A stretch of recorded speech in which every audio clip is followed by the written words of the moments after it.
How permanent secretaries misled Tinubu on Arasaye's report pushed for scrapping of PTAD to access pension funds of Nigerians through back door. Sahara reporters gathered that while Arasaye reports recommended that the PTAD should be replaced under the Pension Commission, PENCOM made a standalone. The permanent secretaries asked Tinubu to push it under the Federal Minister of Finance to perfect some hidden corruption motives.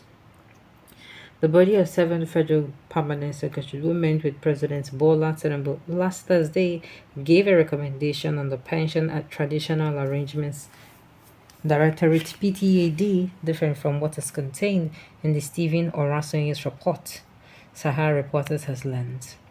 Sahara Reporters gathered that while the Orasoye's report recommended that PTAD they should be placed under the Pension Commission, PENCOM admit to stand alone. The permanent secretaries have asked Tinubu to push for it under the Federal Ministry of Finance to perfect some hidden corruption motives. Sahara Reporters has reported that the permanent secretaries led by the head of service of the Federation, Mrs. Folashade Omolara Yemiyasan, on Thursday met Tinubu at the presidential villa. During her presentation at the meeting, the head of service informed the president that it was a collective recommendation of the permanent secretaries that the Orasaye's report be implemented in full, hook, line, and sinker. Part of their recommendation was that the PTAD should be scrapped and functions to be taken over by the Federal Ministry of Finance. Sahara reporters on Monday reported how Tinubu ordered the full implementation of a 2012 Steve Orasoye's report. Meanwhile, at the meeting with Tinubu, the permanent secretaries would explain that the Orasoye report would usher in professionalism, cut the cost of governance, and ensure sufficient and effective service delivery to the citizenry. In his response to the remarks of the head of service, the president said he had noted the recommendation and asked the head of service whether the recommendation was a collective decision of the body of permanent secretaries, to which she answered yes. Top sources on Wednesday revealed to Sahara reporters that the permanent secretaries had an ulterior motive on scrapping of the PTAD and pushing it under the Federal Ministry of Finance. The Forum of Permanent Secretary removed the PTAD from Orasoye's recommendation to merge with PENCOM had rather took it to the Ministry of Finance to loot pension funds. You may recall the pension funds were managed by the civil servant and superintended by the head of service.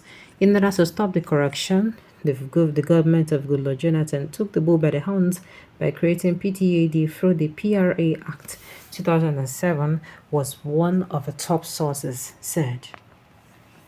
This breathed life into the agency and deployed technology to stop the stealing of pension funds.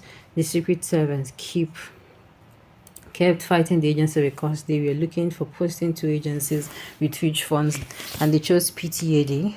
Nelly Mishak was brought in by Canada to set up the agency. However, likewise, they can no longer get the power to superintend the intense stealing. To their dismay, they are always disappointed by the tech put in that place. All the directors of finance went on a short leave in a short time due to the appointment, he added. Most of these civil servants are accountants from the Office of Accountant General of the Federation. Now they now use the opening of Orasoye's report to mislead the president to have their way. Those funds were purely for our parents who serve this country, and they depend on the stipends for survival. Now the opportunity to take back PTAD into their hands came through Orasoye's report, which did not recommend PTAD to be taken to the Ministry of Finance. Rather, it said it should be merged with PENCOM or left to stand alone. Former President Goodluck Jonathan established the Presidential Committee on Government Agency Reform in 2011, which was chaired by the 7 Orasoye, the federal former head of state.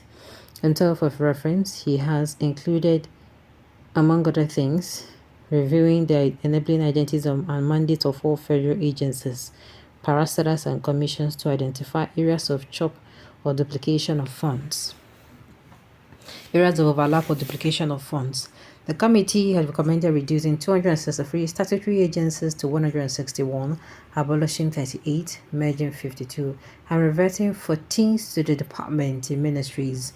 However, a white paper committee led by the Attorney General of the Federation and Minister of Justice, Mohammed Adegoke, rejected the majority of the recommendations. In 2021, the administration of former President Buhari inaugurated 2 committees to implement the report. One of the committees, headed by a former head of service, Bukar Aji, was mandated to review the Orasanyas report and the government white paper. The other committee, chaired by Amal People, was mandated to review MDAs between 2014 and 2021. Affirming President Tinubu's commitment to implement the report in a press statement issued by Onanogo on Monday evening, he listed no fewer than 14 agencies and commissions that were affected by this directive. When contacted on the phone to know if he would speak on the matter on behalf of the permanent secretaries, the spokesman for the host, Mr. Mohammed Sabo Ahmed, asked for some time but did not answer subsequent calls from our reporter. Well, what do we have here? So for you to come outside and say they mislead Tinubu, I'm asking myself how. Mislead Tinubu, na Tinubu na be Jagaban. Is he not supposed to? Yes, of course, he's going to be taking advice, but he needs to be taking advice from people. There are some people he does not take advice for. Alright. Tinubu will continue to make mistake till make mistake like Buhari until his tenure is over. At this age, his brain is now thinking anti-clockwise. I don't blame him so much, but those that wanted him to use it to dry up our economy. It's not funny. This cement something has really affected Akwa Ibom State. We were building roads before. Now that we wanted to start building high-rise building cement finish. Okay, building cement finish. This Nigeria just like the working there, the series know the end. Are you really serious? Anybody that touched the little money pensioners are getting will not get well. Alright, this Nigeria just did like, I think I've said that before. Baba just did hastily approving all the approvable without second thought. The same thing he did with subsidy removal. Let him think about it. Before he agrees, make him think about it very, very well. Very, very well. Baba just did hastily approving the approval without second thoughts. The same thing he did with the subsidy removal. Alright, on this note, you have come to the end of the news. So thank you for. Until I come your way next time, enjoy the rest of your day.